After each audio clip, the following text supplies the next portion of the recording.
Hey everyone, how are you today? I hope you're doing well. My name is Mark Middlesworth and I'm with Ergo Plus. And in this very brief video, I want to just introduce the Niosh lifting equation to you if you're not familiar with it. Here's the very basics of it. The Niosh lifting equation was developed many years ago, last revised in 1991, but it's a validated tool that is just an excellent tool that is designed to quantify risk of lifting and lowering tasks in the workplace. The primary output of the equation is a recommended weight limit based on the task variables involved for that lifting or lowering task. So RWL stands for recommended weight limit. The load constant for the Niosh lifting equation is 51 pounds.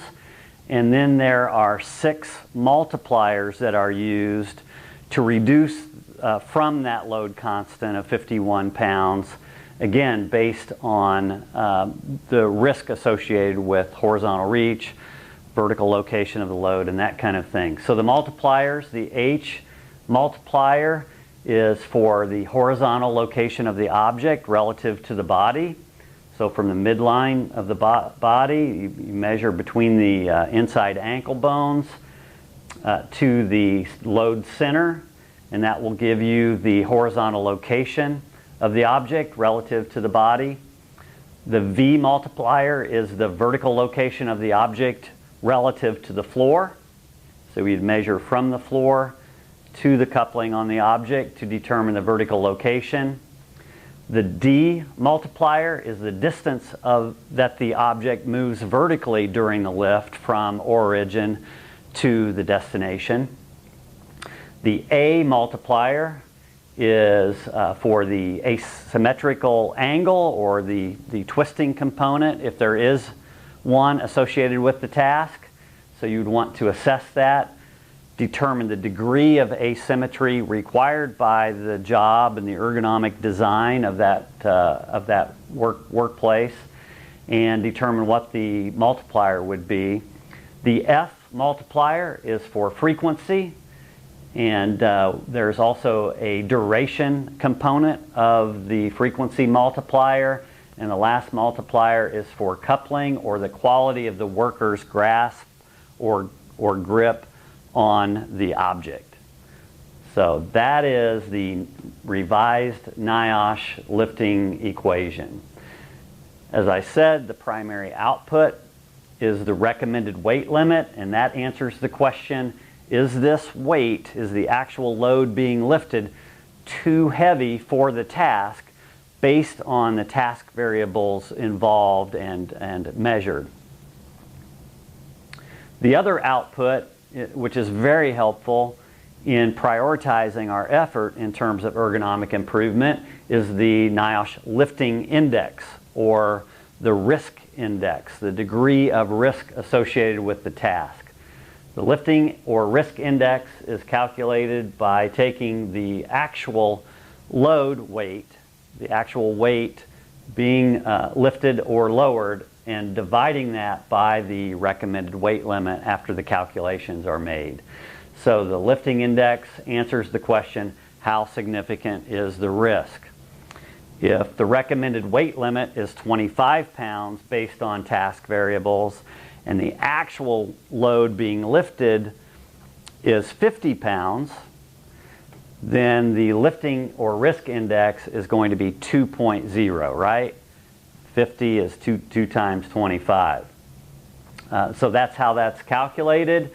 Anything above 1.0 indicates that the actual load being lifted exceeds the recommended weight limit, and we would consider that, or Niosh would consider that, a high risk. So the goal is to design the job and task variables so that we get a lifting index result that's less than equal to or less than 1.0. We have developed a web-based Niosh lifting equation calculator for single tasks.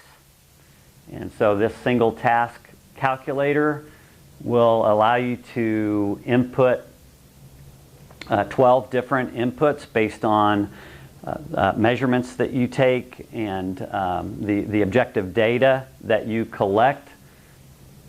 We also have step-by-step guides that outlines detail by detail how horizontal distance is measured, for example, exactly how you go about doing that. So I'm not going to get in that deep into the weeds in this short little introductory presentation today, but that is available, and we would encourage you to take a look at that. We're just going to make the inputs in the calculator for horizontal location at the origin and destination. I guess the first thing you look at is whether or not significant control of the object is required at the destination.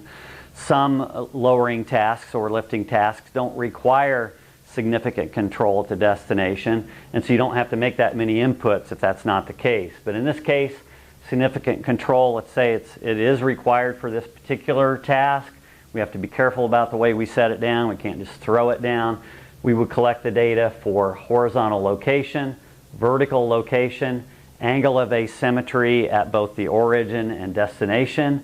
We would want to know what the quality of the coupling is and select either good, fair, or poor. We would want to know what the frequency and duration is, and we would also need to collect the average load for that task and the maximum load for that task. Once that information is gathered, then we would push calculate, and this is the result of the calculation. We get a recommended weight limit at both the origin and destination. We get a frequency independent recommended weight limit as well, which has some utility to it if you want to carve out frequency and just look at the other task variables, all other task variables other than frequency. The lifting index, as I said, is a risk index, which gives us an idea of the level of risk, or how much, if the actual load exceeds the recommended weight limit, how much so, and what's that ratio. So in this case, at the origin, the lifting index is below 1.0, and the risk index therefore is below 1, which is good. Gives us a green light. However, at the destination, we have a lifting index of 1.16. That's because the recommended weight limit for the task, based on the task variables that we input over here, the recommended weight limit is 21.48, and the actual weight exceeds that.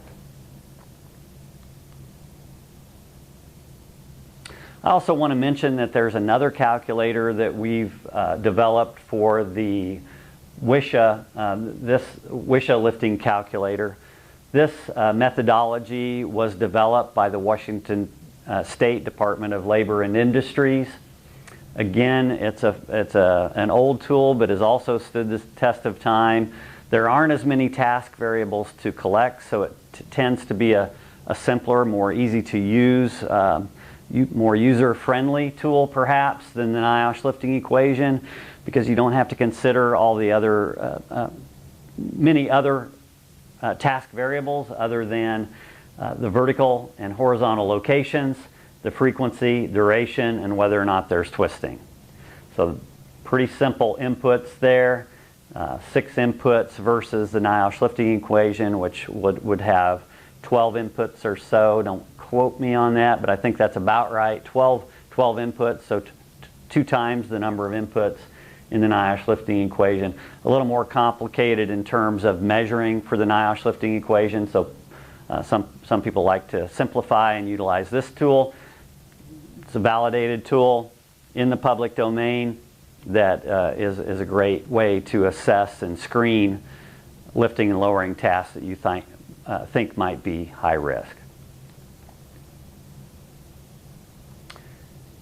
So this is the WISHA outputs, which gives us a weight limit, again, a recommended weight limit in Niosh equation terms, and a lifting index, in this case of 1.57, which is well above 1 and indicates some risk is present for this task. Okay, that's a wrap for the introduction to the Niosh lifting equation and the Wisha lifting calculator as well.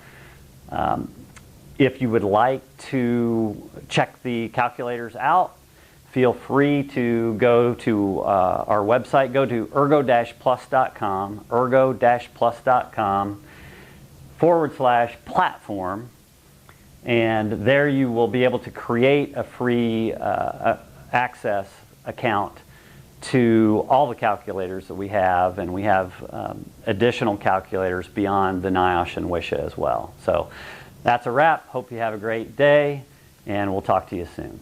Have a good one.